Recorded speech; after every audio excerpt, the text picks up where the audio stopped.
So, Alex, for today's format, we're going to use the first 30 minutes for a Q&A session on the topic of innovation in QSR and restaurant marketing. And for the audience, if you have any questions, please place them in the chat window, and we're going to leave the last 10 minutes for Q&A from the audience.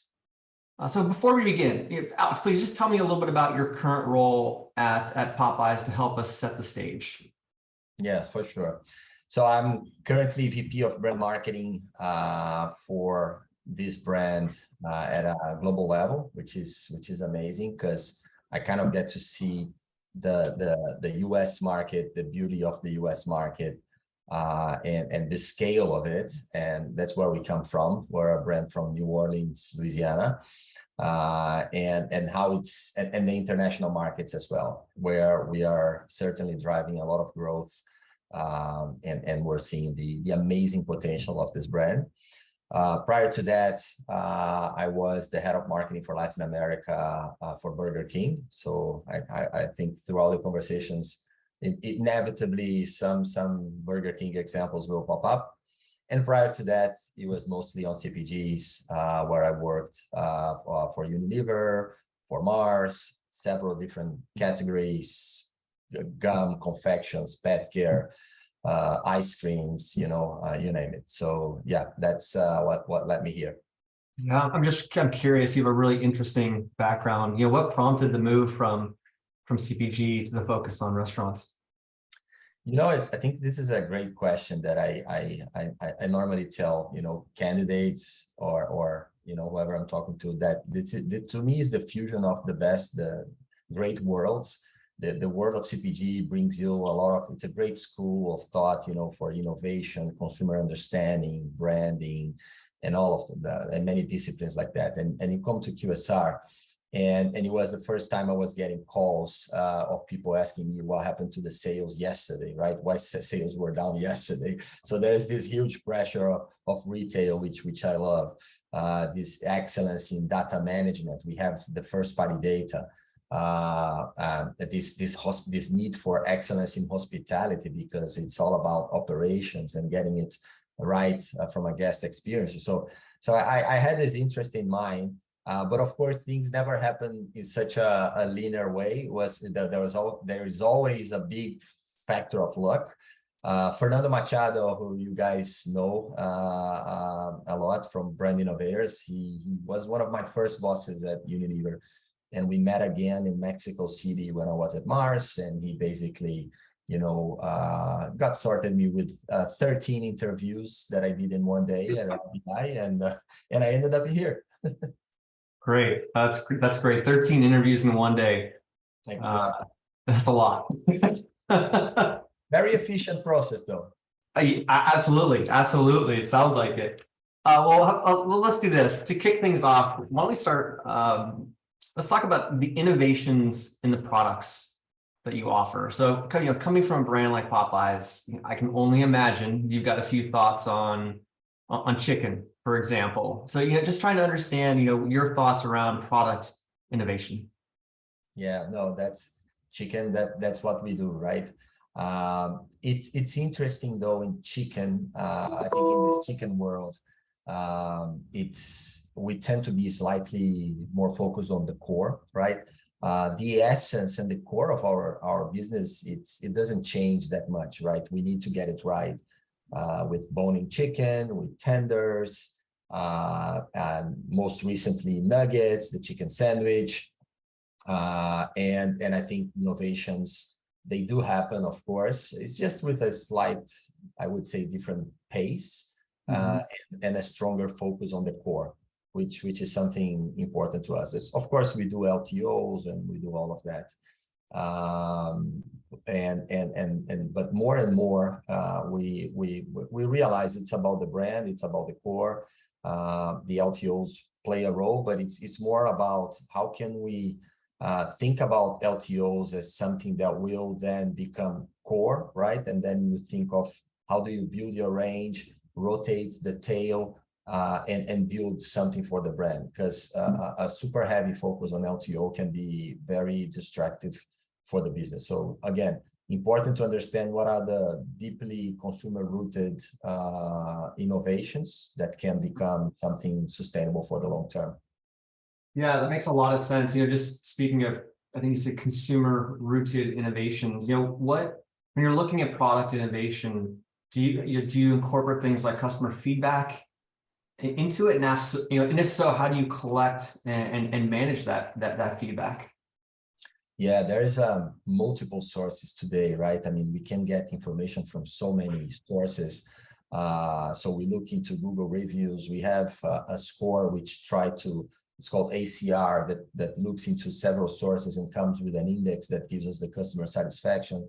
But when talking about innovation, we're basically doing traditional processes of in-depth interviews. Sometimes it comes from more like a kitchen approach, like a chef oriented. We have very great chefs in the business. And sometimes they're the one driving innovation. Sometimes it comes from looking into a macro trend. But I would say the end-to-end process, regardless of where it comes from, because it can come from multiple sources, as we said, I think we're starting to get much better in putting discipline in the process of validation. And there are some great tools out there that we're leveraging these days, to look into from qual, quant, market tests. That's the other thing, coming back to your first question, that the beauty of this QSR world is this capacity that we have to do things ultra fast in a very controlled environment in real life, in a market test, and then learn from there and get better at it. So that's a little bit of how we take from a high level perspective. Yeah, no, thanks for that. I think when you think about product, I think a lot, you turn on the news and you hear a lot about plant-based ingredients. I'm curious your thoughts on that trend and how that relates to Popeyes. Yeah, no, I love the topic of plant-based. It was huge for us on BK. We were certainly one of the first ones, if not the first one, to hop on that with the Impossible Whopper. And it is important. BK is a brand that wants to stay ahead, right? We want to stay ahead of the trends. Where, for example, BK is the first brand that is now coming to full clean ingredients in many markets. So we like that pace, right? And we get better from that. But talking specifically about plant-based is interesting how that boom is kind of over, right? So it was all over the place, and as any trend, it gets kind of an overshooting in the beginning, and everyone thinks it's going to shift completely. We got to do something. I would say it's more like a slow burn right now. It's still going up, and it's still important, and it's growing important. It's just not going to change overnight, as most of the trends, right? And chicken and plant-based, they have an interesting relationship, because to people, when you think on the continuum of plant-based, on flexitarians and all of that, it's easier for people to associate chicken with plant-based and be more prone to have it, rather than meat. Meat seems to be in a further part of the spectrum when it comes to plant-based acceptance.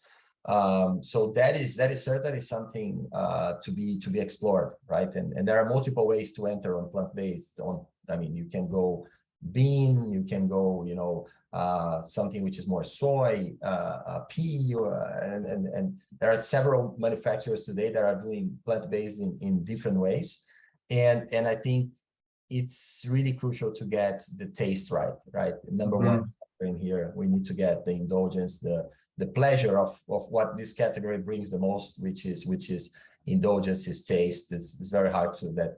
If it comes with a big trade-off, it's not really a formula for success. Yeah, the craveability factor. Exactly. Yeah.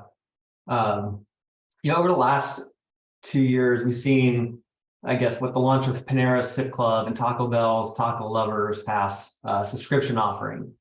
And as I look at the brands that we work with, a number of them that I've spoken with, they're considering it, or one or two are in development of a new subscription offering. I'm really just curious, who do you think is doing it best, and what are your thoughts on on subscription for Popeyes? Yeah, no, subscription is, I think I mean, the world has changed, right? Who doesn't have loads and loads of subscription and then suddenly realizes that you actually need an app that will get you out of those subscription as I do. So I think we've passed that point, and in QSR, I think they can be very highly incremental if well designed, right? So I mean, how can you, and it's always a challenge because we need to care about our franchisees' profitability, and you don't want to cannibalize something that you would get either way, right? So it's about finding the right insights and crafting the right offers that make sense from a subscription standpoint, putting some rigor into the metrics and deploying it. I think focusing on heavy users for those subscriptions, now that we have this world of data and still, you know, trying to figure out what to do with it, I think we can be super effective if we're laser focused on those heavy users. And I think there is another aspect into subscription that in a very cluttered world where we are kind of shopping in autopilot mode.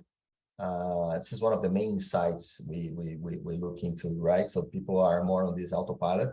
It kind of offers this mental shortcut and then just gets people more loyal, right? And repeating more just by the automatic behavior.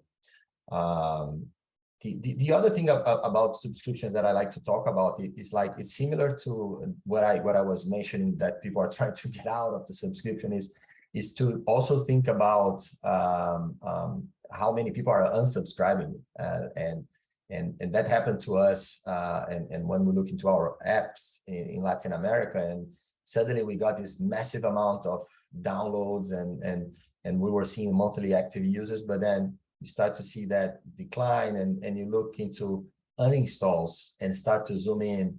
Why are people leaving you, right? And you obviously will have that chunk of highly transactional people that will, you know, they are interested in 1 month or two, and or in the case of the app, they're interested on a specific coupon, so they install and uninstall. And I think there's a real value in understanding how to retain more those people, right? If you get it right, if you manage to get the right offers, the right communication, so you get more people into it. Because again, very easy to launch. The hard thing is how to maintain and make it better and profitable, you know, for the entire system, you know, of our franchisees. Yeah, that makes a lot of sense. Let me jump around just a little bit. You mentioned your apps and your websites and installs and the impact. So let's focus a little bit on the customer facing digital products. So from your food product to your digital products that you're innovating with. You know, can you tell me a little bit about the journey that you guys have been on to continually improve the guest experience, whether it's order ahead, rewards, third-party delivery, you know, and other aspects of the guest experience? Yeah, no, for sure. So it's been quite a journey, right? So especially if you think globally, but trying to stick a little bit into the US, because when you go out of the US, it's you stumble into the most interesting situation, like, you know, some market that has, you know, the local, my uncle has a great developing here, development, and we did this local app, and you kind of have to kind of pick up from a very interesting place, pick up the pieces and kind of start to build one single app. And some players have really done that really well, like Starbucks, you know, where you can have this cross-market usage. But going back on the journey to your question, I think one very important thing we did was we brought a lot of people that really knew how to do that in-house, right? So we have a very large team of engineers that master that, and we partnered with aggregators, for the last mile, they can do that better than we do. So we have this ongoing relationship with the aggregators of love, sometimes hate, sometimes love, where we try to get better, but they've been, I think, a crucial part, especially for this last mile piece. There has been a lot of work on UX, UI.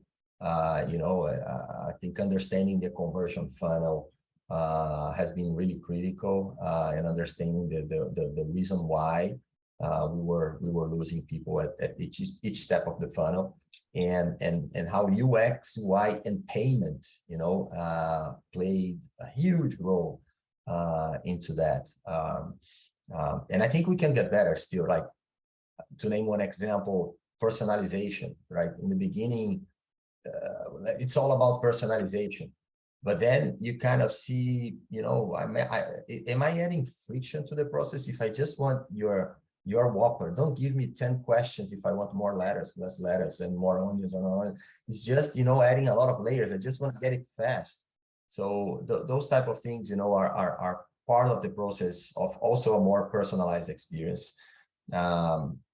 I think fraud protection, and sorry, some examples come from international, some from the US, but fraud protection was huge, especially in international markets, because we were getting a lot of transactions denied, right? So we needed to kind of get better on the rules and how we were applying them, and coming to a great ratio of approval rates, but also without, generating a lot of frauds that then it's up for our franchisees, and it's a burden for them to manage. So I think finding that balance as well and working with our fraud protection vendors was critical.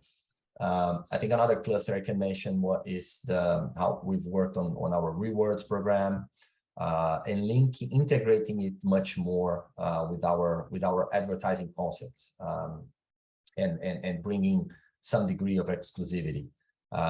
For instance, Popeyes turned 50 years this year. We had an exclusive campaign for app users, where we brought back the prices from 1972, where when we used to sell 2 pieces of chicken for 59 cents, right? In the context of today, it's unthinkable, right? And that was only for app users and rewards, members, which again makes them feel like they have a special benefit, and to avoid retention, all of that. We also had another campaign, I don't know meal, tapping into the insight that 2 out of 3 people don't know what they actually want to eat before the actual meal. So there was a discounted price, and again, we leverage our app users to give them some special discounts and points and things like that.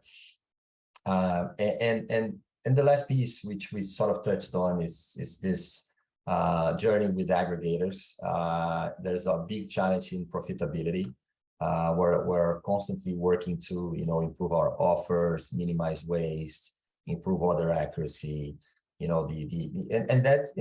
the pressure of aggregators, they made us better, of course. I mean, as now this came in pressure and profitability, I'm sure that all the crew needs to put twice as much efforts to get the order right, to avoid, getting a chargeback in the end that becomes very detrimental to the business.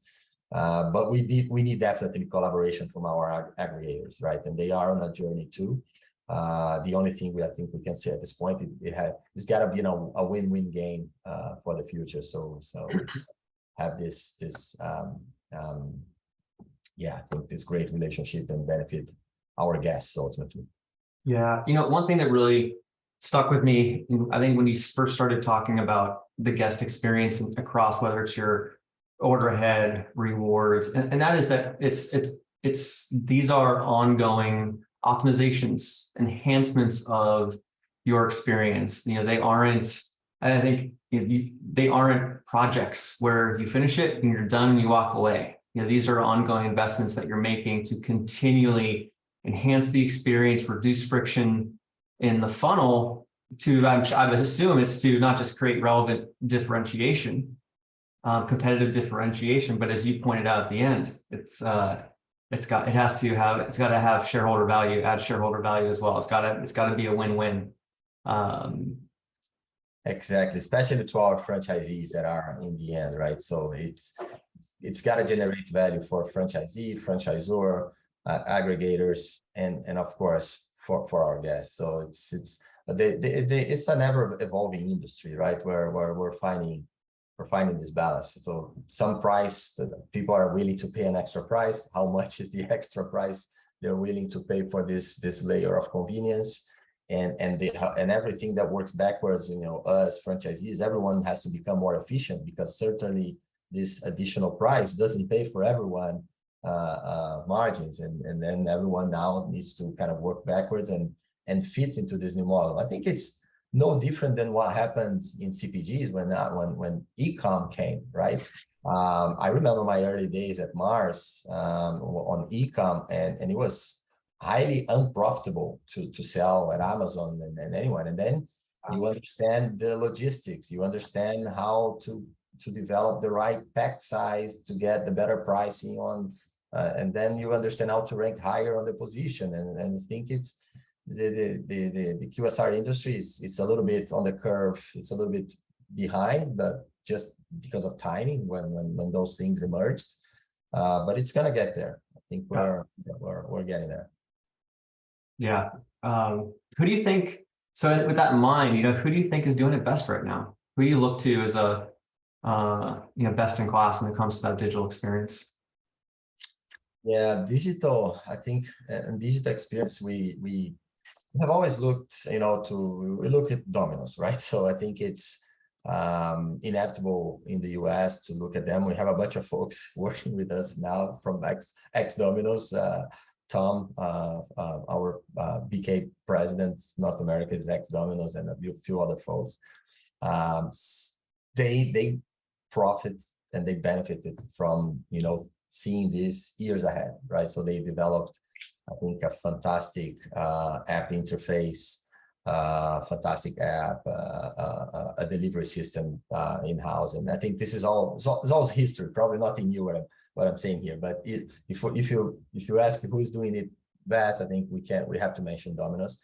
But I think in our house, I love what's happening as well in Europe. So what we have done in some of our European markets. And by the way, a side comment here is that it strikes me how in general QSR in the US is kind of lagging behind to some other markets.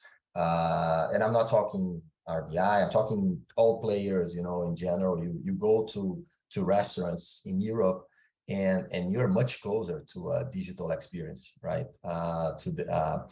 I think in great part it's because US is still highly drive-through dependent. So big challenge for the US to develop, around the drive-through. But going back to Europe, I was just there last week, and it's amazing the pace of change. So I would mention Burger King Europe as an amazing, and Popeyes Europe as well in many of our markets. People are shopping now without a menu board, which was unthinkable. The menu is on the kiosks, the menu is on their app, and you don't even get close to the counter only when your food is ready, right? And in many aspects, not even that, because there's table service. So you're basically now talking about, just think on the experience of you order through the app, you basically sit on a table and the food comes to you. It's extremely convenient. And there's more to come for pickup and with food lockers and all of that. But I think Burger King and Popeyes in Europe, they are doing a great job. APAC in Asia, I think that it's not that far. I think I wouldn't be fair with my Asian colleagues in the Pacific, like Australia, if I didn't mention that. But it's just that European example is fresher on my mind. What you're referring to, I'm assuming, also has an impact on the actual restaurant footprint and the experience when you are in restaurant. And there's obviously a lot of conversations happening right now in the US around new restaurant footprints, be it drive-through only, more compact design. What innovations? Obviously, you talked a lot about Europe. Where do you see it happening next year in the US, right, as it relates to the footprint and restaurant Yeah. sign?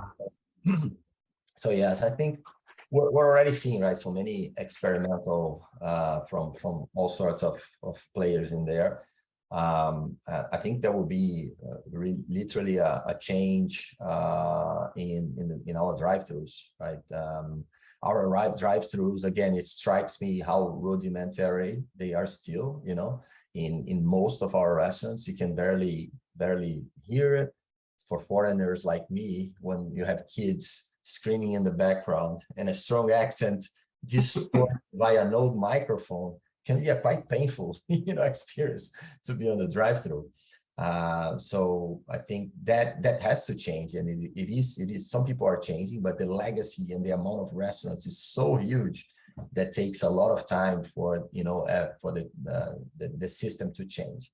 Yeah, it's kind of an encouraging message for me to, if there are any franchisees in there where, I think it's really a winning proposition to change in reinvesting in the drive-thru. So many things I think are happening already. So there's double lanes, there are digital lines which are offering a fast track pass, for digital orders.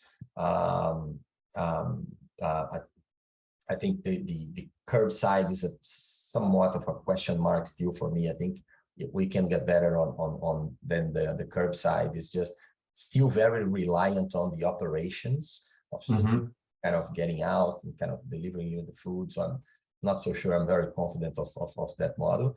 And that should drive, to potentially some reduction, in terms of the area. Potentially, right? Some formats where, and the other macro trend with inflation and need to have a great ROI to our franchisees. So there are also trends, I think, we're talking about next year, smaller formats with a lower capex necessity, which can then offer a better return on investment for the franchisees. And again, some of that European experience with self-order kiosks and table service and all of those things, they have a role to play, I think, in the US as well. I think dining in is not something that will of course disappear. There will still always be a role for that. Got it. Well, I know we're 2 minutes before the Q&A session. We have received a few questions coming in, so maybe I'll kick things off. Actually, one of them was where I was heading, and I think it's a good one. And that's just around innovation. What do you think innovation looks like around loyalty, around rewards? And is your POV that an enterprise platform is required to build a successful loyalty program? Yeah. Okay. I think today loyalty, for the most part, is still very transactional. With discounts, for the most part, right? And then it's by the way, on this campaign, get that and get 100 points of loyalty, which I have no idea how much is that, right? We just need to look around to see what loyalty looks like. I think there are other industries which are a bit more evolved.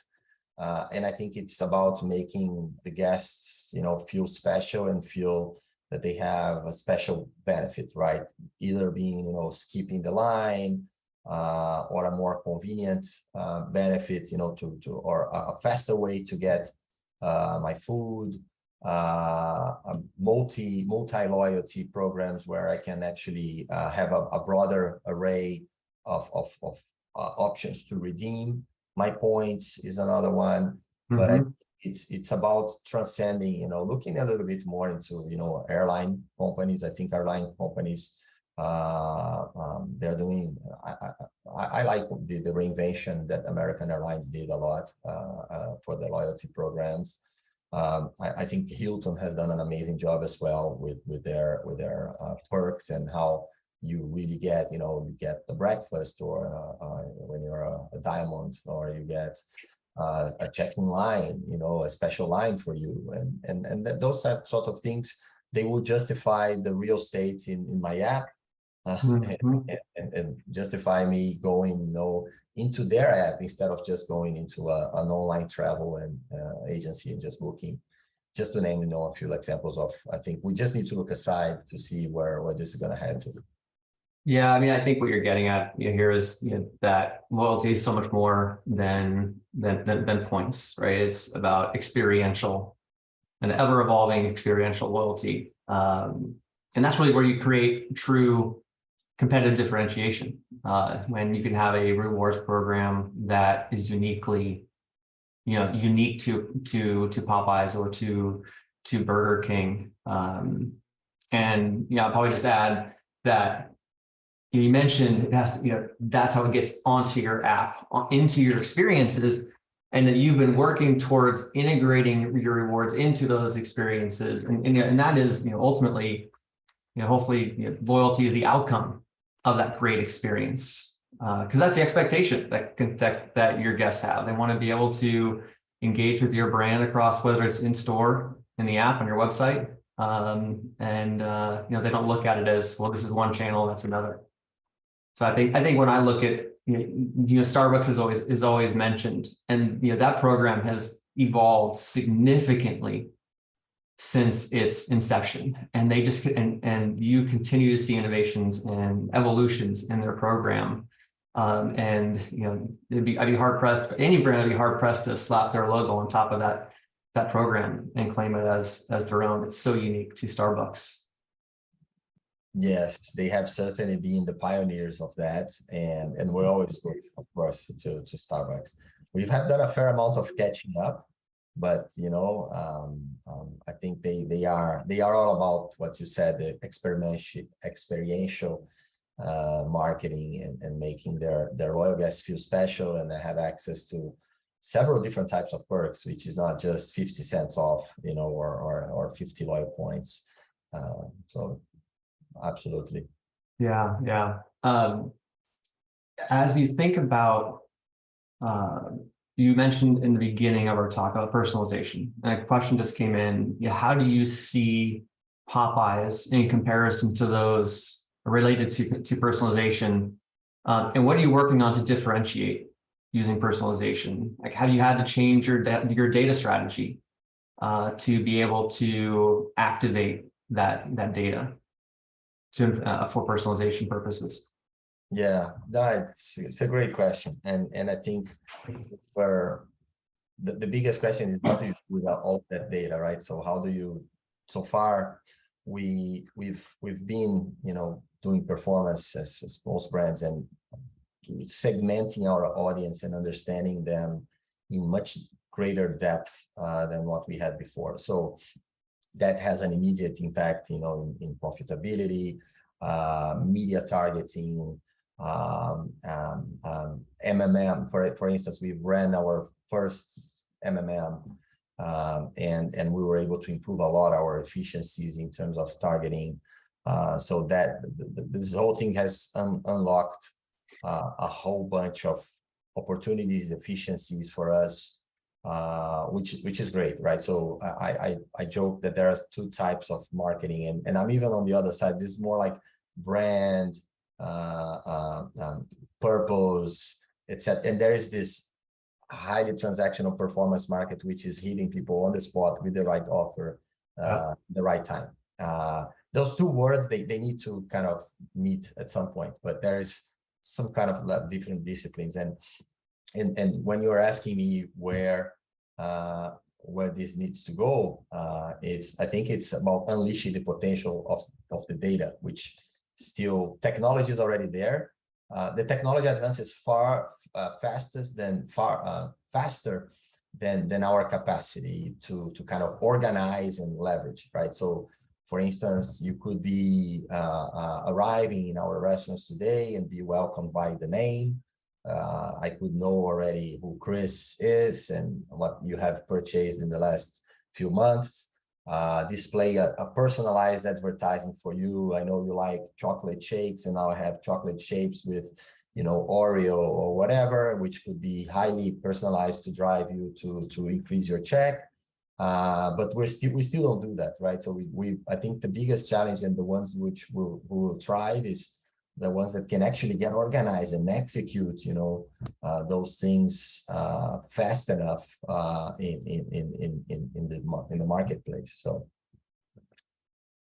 I think that every brand, not every brand, but a lot of the brands that I speak with are struggling with that same challenge. When you look back 2 years ago when the pandemic started, that created this product evolution, and brands invested in their digital products and their order ahead apps, websites, etc. And in doing so, they began amassing and collecting incredible amounts of data.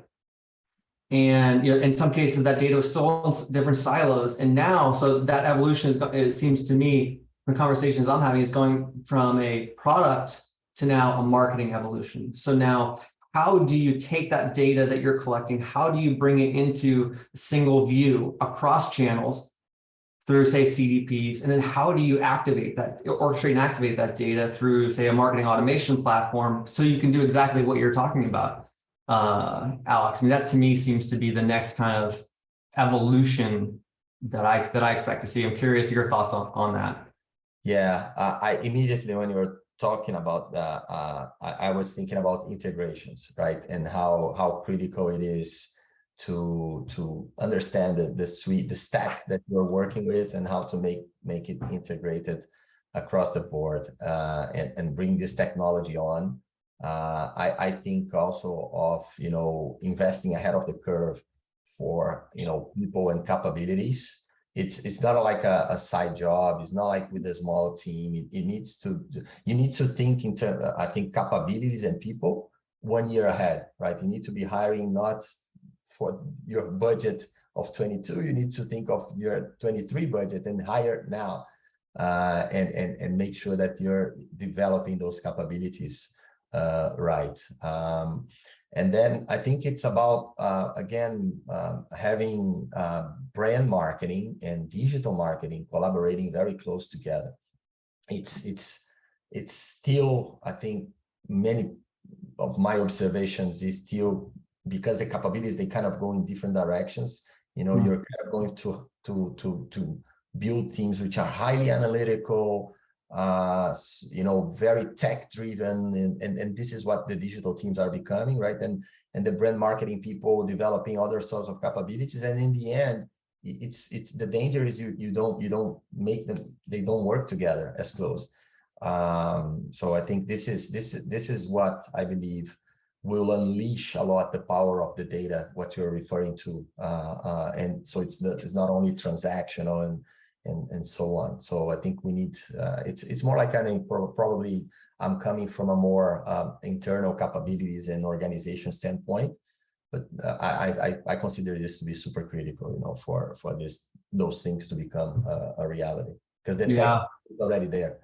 Yeah, in fact, and I would add maybe a third leg that stool, which is IT. So IT, digital marketing, and brand marketing. To be able, that they kind of underpin the ability for a lot of those capabilities to do the things that we as marketers want to do. Yeah, you're absolutely right. When I think of digital, I think on the whole spectrum. I kind of bundle the IT guys in there, right? They are a different structure, and they absolutely are a critical piece to it. Yeah, well, I know we are now officially at time. I'd like to, first of all, just like to, Alex, to thank you for a really great session this afternoon. Really appreciate your time here, and I look forward to doing it with you again soon. Thank you, Chris. It was great chatting with you, and great questions. Thank you for everything, and thank you, Brand Innovators team too.